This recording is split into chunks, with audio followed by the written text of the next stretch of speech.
عبرت آموز واقعہ۔ حضرت ابوالقاسم جنید رحمۃ اللہ علیہ فرماتے ہیں، میں نے ابلیس کو خواب میں دیکھا۔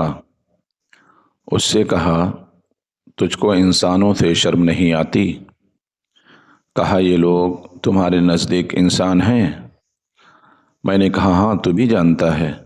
ابلیس نے کہا، اگر یہ لوگ انسان ہوتے تو جیسے لڑکے گولی کے ساتھ کھیلتے ہیں میں ان کے ساتھ نہ کھیلتا، لیکن انسان ان کے سوا اور ہیں۔ میں نے کہا، وہ کون ہیں؟ کہا، مسجد شونیزیا میں چند لوگ ہیں جن کی عبادت و پرہیزگاری سے میرا بدن دبلا ہو گیا اور ان کی آتش حسد سے میرا جگر کباب ہو گیا۔ جب میں اس کا قصد کرتا ہوں، خداوند تعالی میری طرف اشارہ کرتے ہیں، میں جلنے کے قریب ہو جاتا ہوں۔ حضرت جنید رحمۃ اللہ علیہ فرماتے ہیں، جب میں خواب سے بیدار ہوا، اس مسجد میں گیا، 3 مرد نظر آئے، اپنے سر گدڑیوں میں ڈال بیٹھے تھے۔